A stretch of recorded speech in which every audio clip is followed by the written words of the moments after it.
Tere, kallid televaatajad! Mina olen Erki Siider ja tervitan teid Oleviste kogudusest.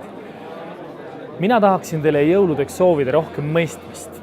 Kui te olete tähele pannud, siis me tegelikult igapäevaselt kipume tegelema vigade parandamisega, oma eksimuste parandamisega. Aga kui me tegelikult võtaksime aega, et mõista, siis asjad lahenevad iseenesest.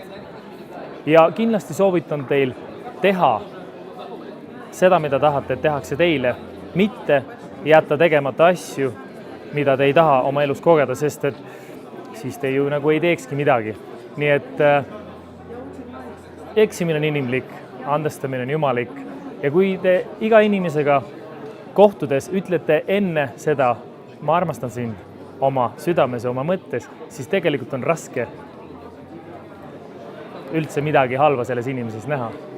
Nii et rohkem armastust, rohkem andestust ja rohkem tegusid.